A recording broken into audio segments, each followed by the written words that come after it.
indahnya kebinekaan. Saudara, kata bineka itu muncul dipakai pertama oleh Empu Tengtular ketika menulis satu tulisan yang bagus yang menceritakan tentang satu sosok pangeran, yaitu Sutasoma.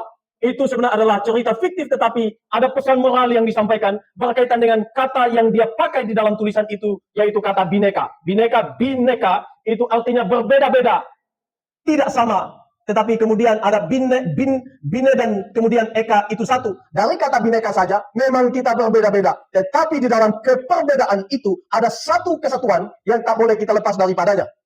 Dan ini kemudian dalam proklamasi kita juga, sampai sekarang kita menggunakan Bhinneka Tunggal Ika. Berbeda-beda, tetapi tetap satu jua.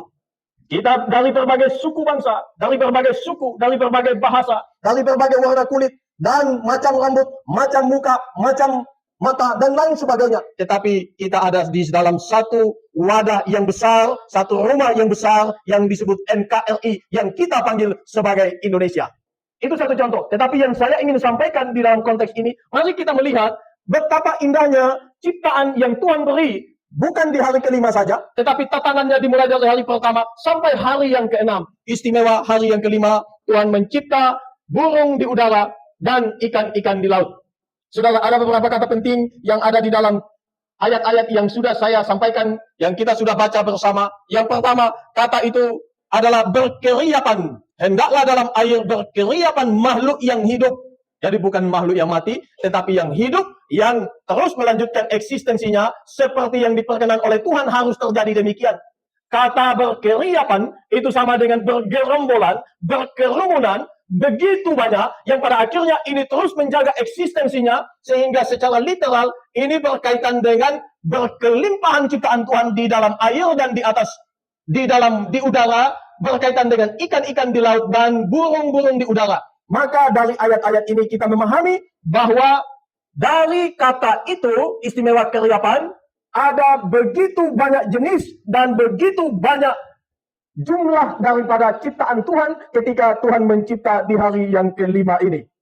Saudara yang dikasihi oleh Tuhan, bukan hanya itu, ternyata firman Tuhan juga menambahkan ada satu frasa yang penting, dikatakan Allah menciptakan binatang laut yang besar dan seterusnya, segala jenis makhluk yang hidup yang bergerak. Semua yang hidup yang bergerak selain binatang melata, kaki empat dan lain sebagainya, itu dicipta pada hari yang kelima ini. Jadi sudah perhatikan, ada unggas, ada burung-burung yang bermacam-macam itu Tuhan cipta pada hari yang kelima. Tetapi istimewa dikatakan binatang laut yang besar. Saudara, kita kalau belajar hari ini ada banyak binatang laut yang besar. Kita pernah nonton mungkin ada ikan paus, kemudian hiu, ada hiu yang besar, kemudian mola-mola, lumba-lumba juga ada, dan masih banyak binatang-binatang besar yang lain yang ada di laut. Tetapi waktu ini ditulis demikian, istimewa mengacu kepada keyakinan dan kepercayaan di zaman kuno saat itu. Mereka percaya bahwa binatang-binatang raksasa, monster yang ada di laut, sekaligus lautnya, ada satu bagian dari kekuatan yang jahat, yang banyak kali menyebabkan chaos, yang banyak kali menyebabkan kekacauan bagi kehidupan dan tatanan manusia. Bahkan dalam tingkat yang lain, dikatakan bahwa monster laut seperti itu, macam-macam lah istilahnya, tetapi singkatnya monster laut seperti itu, adalah dewa yang harus disembah, adalah sesuatu yang tidak boleh dianggap remeh, harus dihormat. Tetapi saudara, firman Tuhan sampaikan kepada kita, itu dicipta oleh Tuhan.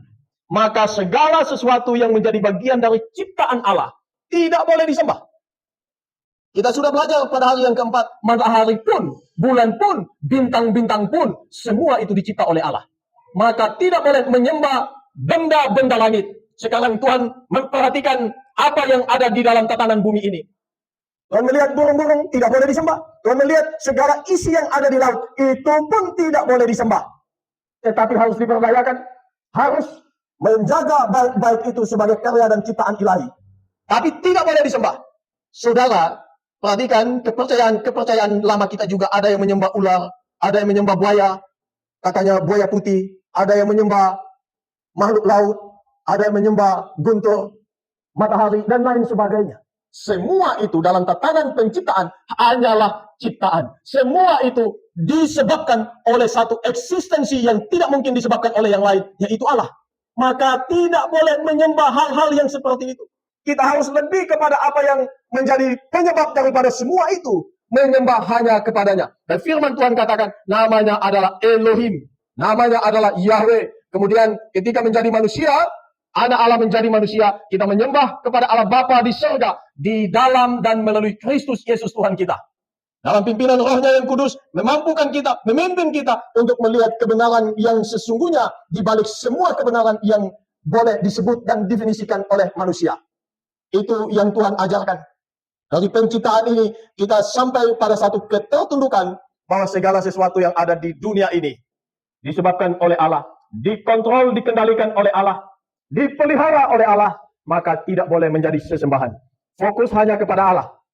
Tapi di sisi lain, mari kita memperhatikan manfaat-manfaat daripada ciptaan yang Tuhan beri pada hari yang kelima. Yang pertama, ciptaan hari yang kelima adalah satu indikator daripada kesehatan lingkungan.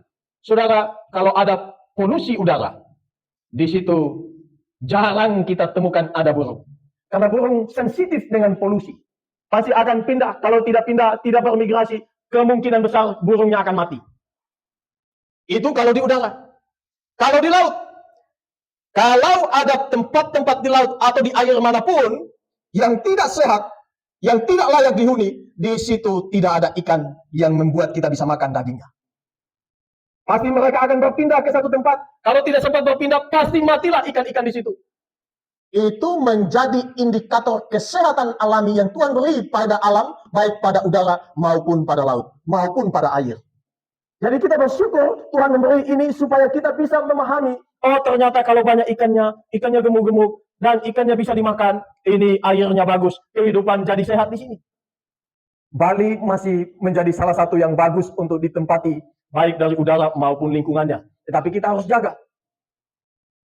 Gubernur Bali terus menggencarkan supaya kita bebas dari sampah-sampah, khususnya sampah-sampah yang tidak bisa diolah, dan sampah-sampah yang bisa diolah harus diolah dari sumbernya.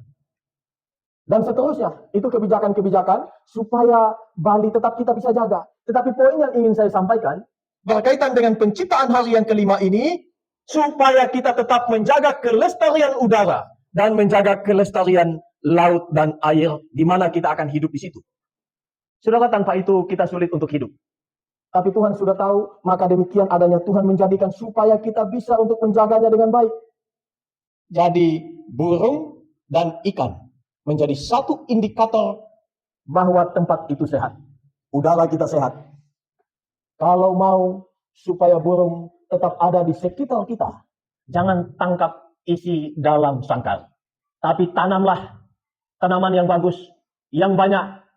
Ya, memang di Bali kita pendatang, mungkin kita tidak bisa melakukan. Tapi setidak-tidaknya apa yang kita bisa lakukan, kita lakukan. Kalau bisa kita tanamlah. Ada satu pepatah bagus. Kalau engkau mau supaya kupu-kupu datang kepadamu, jangan engkau kejar kupu-kupunya. Tapi perbaikilah kebunmu, kupu-kupu akan datang. Itu ada makna di baliknya. Tetapi poin yang saya ingin sampaikan berkaitan dengan ini, perhatikanlah. Yang menjadi filter daripada kesehatan-kesehatan alami itu menjadi satu hal penting untuk kita perhatikan supaya kita bisa melestarikan di mana kita hidup. Kita hidup di bumi, maka jagalah bumi di mana kita pijak. Yang kedua, burung dan juga ikan menjadi sumber gizi dan ekonomi bagi kita. Saudara, siapa yang tidak pernah makan ikan? Kita semua makan. Dan itu adalah sumber protein yang bagus bagi kesehatan manusia. Juga adakah di antara kita yang tidak makan telur? Yang tidak makan daging? Baik daging ayam, puyuh, dan lain sebagainya? Kita makan. Dan dari sana sumber kesehatan kita, sumber gizi kita. Jadi bukan hanya sebagai indikator daripada kesehatan lingkungan, tetapi yang kedua, ternyata memberikan nilai plus bagi kesehatan kita. Maka mari kita jaga. Selain nilai plus, juga nilai ekonomi. Orang berjualan, ada yang beli, ada yang jual. Dan pada akhirnya berjalanlah roda ekonomi. Di situ terjadi hukum supply and demand. Itu yang kedua. Yang ketiga, ini penting. Menjaga keseimbangan ekosistem. Yang dicipta oleh Tuhan di dalam laut. dan yang di udara. Itu sekaligus menjaga keseimbangan dan kontinuitas daripada ekosistem yang Tuhan ciptakan. Bahkan pada level tertentu, ini mengontrol, mengendalikan hama. Saudara, ada satu fakta menarik. Ini fakta sejarah yang terjadi di abad 20 yang lalu, sekitar 1950-an. Ada satu founding father daripada LRT, Republik Rakyat Tionghoa, Tiongkok. Mao Zedong namanya. Dia mencetuskan kampanye melawan hama. Salah satu hama yang dia perangi dan memaksa rakyatnya untuk perangi adalah burung pipit. Karena dianggap itu adalah hama. Maka burung pipit diperangi. Dan dalam penciptaan hari kelima Tuhan mencipta burung pipit. Dan pada akhirnya hampir punahlah burung pipit di Republik Rakyat Tiongkok. Di Cina sana. Hampir punah. Sedikit sekali jumlahnya. Oleh karena ada kampanye memerangi burung pipit itu tadi. Mengapa? Ada latar belakangnya. Karena ternyata burung pipit ini katanya suka memakan biji-bijian sehingga membuat panen daripada pangan mereka menurun. Itu latar belakangnya. Tetapi akibat daripada kampanye itu, beberapa tahun kemudian, muncullah hama belalang yang begitu besar melanda Republik Rakyat Tiongkok itu. China mengalami gagal panen oleh karena tanaman mereka dihantam, dibumi hanguskan, tanda petik, oleh belalang-belalang yang bengis, menghancurkan semua tanaman yang mereka temui. Saya pernah menjadi saksi mata daripada kebengisan belalang. Apapun yang mereka lewati, habis dilahap mereka. Bahkan pohon kelapa, daunnya dimakan habis, tinggal lidi tok. Apa saja yang dilewati, dihabiskan. Begitu bengisnya belalang itu hama, yang disebabkan oleh karena tidak ada lagi burung yang memakannya. Maka kontrol atas belalang tidak ada lagi. Itu berkaitan dengan ekosistem yang Tuhan berikan sebenarnya. Pada akhirnya terjadi gagal panen. Gagal panen ini belum apa-apa. Dampak terburuk daripada kebijakan itu, puluhan juta jiwa mati di Cina. Puluhan juta. Bukan hanya 1-2 orang. Puluhan juta. Mengapa? Karena mau melawan tatanan ilahi. Pada hari kelima Tuhan mencipta burung-burung di udara. Semua itu ada dalam siklus mata rantai yang tepat daripada Tuhan. Dan menjaga keseimbangan daripada ekosistem kehidupan kita tetap berkelanjutan. Salah satu dimusnahkan, maka akan mengganggu mata rantai. Kalau ini terganggu, maka ini akan berakibat fatal bagi eksistensi manusia itu sendiri. Jadi hati-hati. Memang ada hal-hal yang kita harus perangi. Tetapi yang dicipta oleh Tuhan dalam konteks ini, kita harus jaga baik-baik.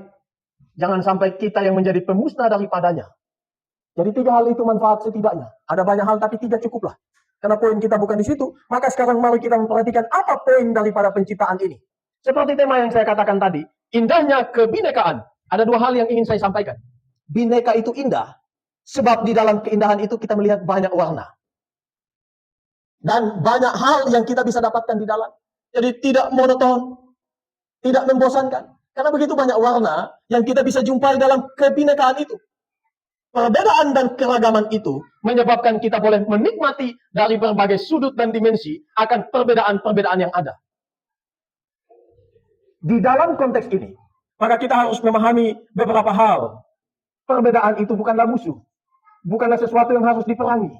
Tetapi dipelihara, dihargai, dihormati. Dan di dalam perbedaan itu kita bisa saling melengkapi. Selain saling melengkapi, kita harus bisa menerima satu sama lain. Sekarang saya bawa pada aplikasinya.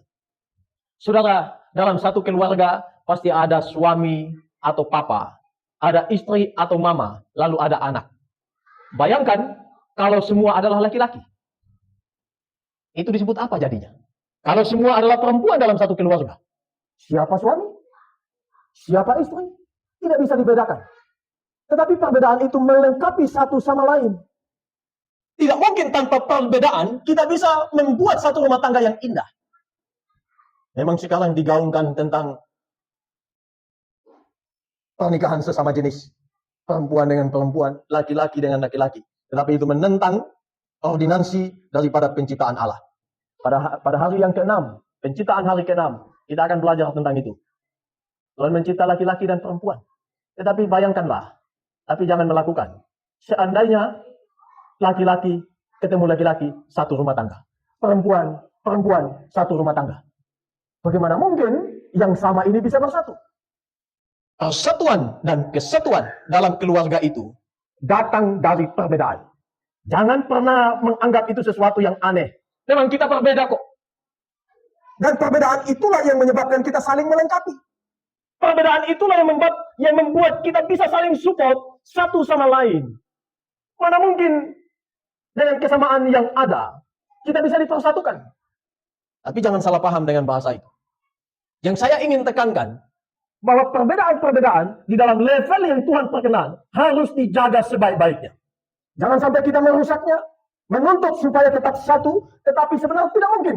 Menuntut supaya dia tetap sama, atau setidaknya sama dengan jalan pikiran saya. Bagaimana mungkin itu bisa terjadi? Dalam keluarga tidak mungkin bisa demikian. Maka keluarga yang menuntut pasangannya harus sesuai dengan isi otaknya, paling besar potensi kehancurannya. Karena tidak bisa menerima perbedaan itu. Saudara, pikirkan. Kalau ada orang, suami, engkau harus jadi seperti yang saya mau. Istri, engkau harus jadi seperti suami yang saya idamkan. Ternyata istrinya kalau tidur ngorok. Ternyata suaminya berantakan, pakaian buang ke sana ke sini. Itu akan menjadi potensi kehancuran kalau tidak bisa dimitigasi dengan baik. Kita harus berubah memang. Tetapi yang saya maksudkan, kita perlu untuk melihat itu sebagai seni di dalam menerima keperbedaan, kebinekaan. Coba saudara pikirkan, kalau di dalam ruangan ini semua wajah sama seperti saya. Mana bisa kita bedakan mana Adi Jax? Semua sama. Inilah indahnya perbedaan. Mudah untuk kita bedakan. Mudah untuk kita membangun relasi dan komunikasi. Jadi yang pertama, indahnya kebinekaan atau perbedaan itu karena terletak pada banyak warna di dalamnya. Dan di dalam keperbedaan inilah kita saling melengkapi, saling mendukung, saling menasihati satu dengan yang lain.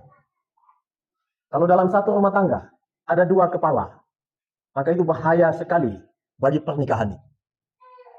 Dalam satu rumah tangga, dua-duanya laki-laki. Satu rumah tangga, dua-duanya perempuan. Karena mau menghilangkan perbedaan. Maka demikian adanya. Tetapi itu akan mendatangkan kehancuran.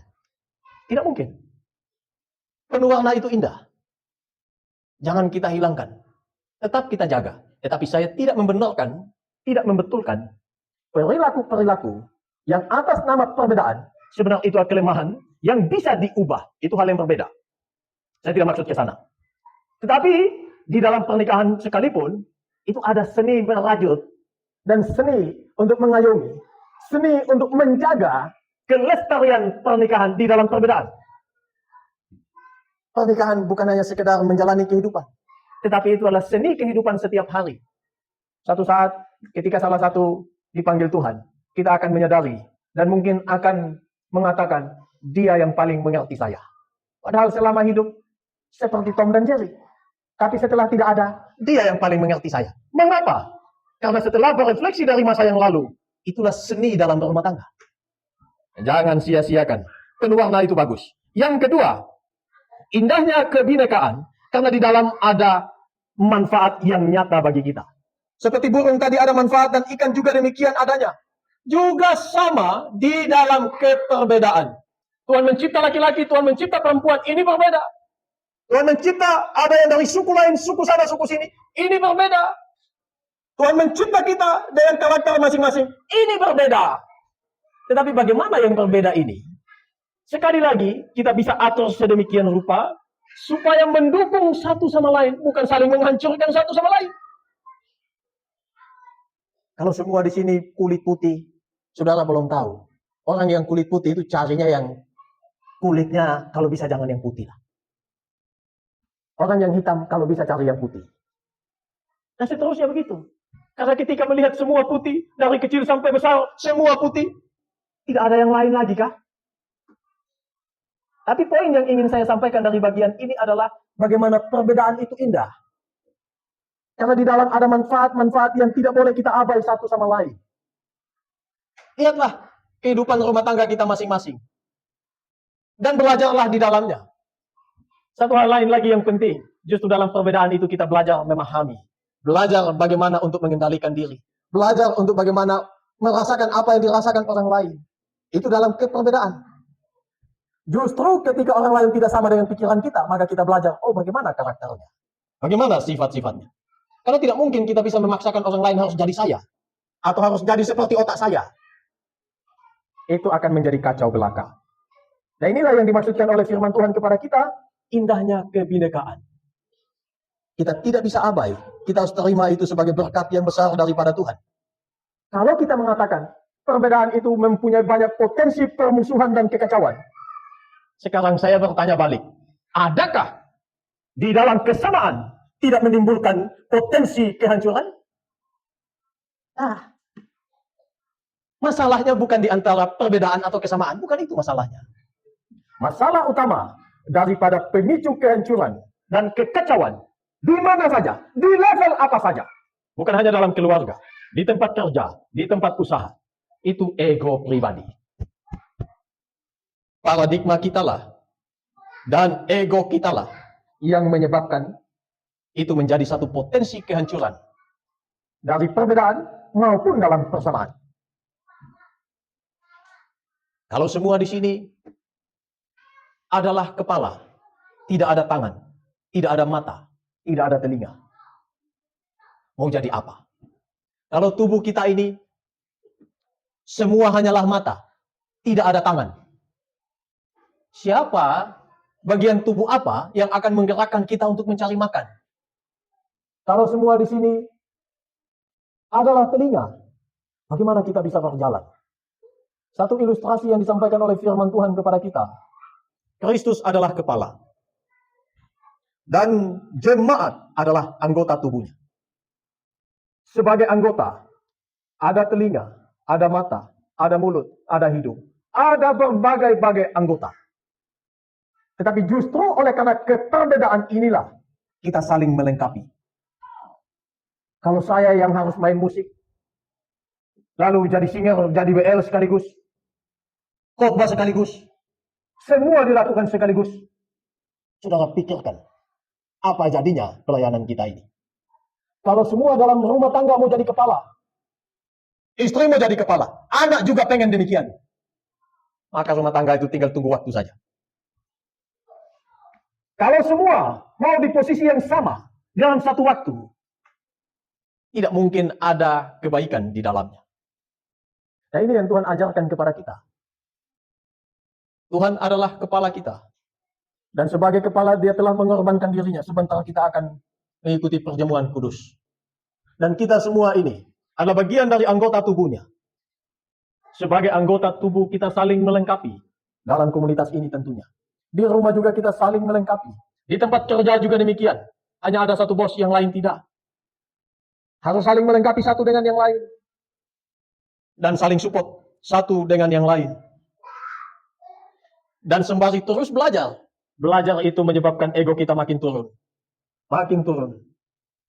Dan kedewasaan, hikmat dan kebijaksanaan makin nampak. Yang menyebabkan segala kekacauan ini, sekali lagi saya ulang. Bukan perbedaan, bukan persamaan. Tapi ego kita masing-masing. Turunkan, kalahkan, matikan bila perlu. Itu yang Tuhan perintahkan pada kita. Orang siapa mau ikut aku, dia harus menyangkal dirinya.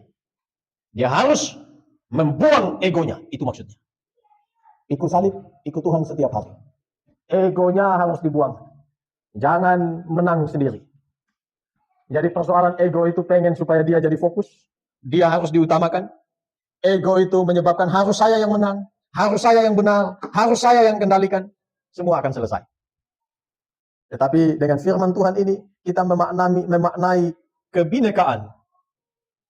Dengan menurunkan ego kita, meningkatkan kebersamaan di dalam keperbedaan. Itulah keindahannya. Saudara yang dikasihi oleh Tuhan, perbedaan itu indah.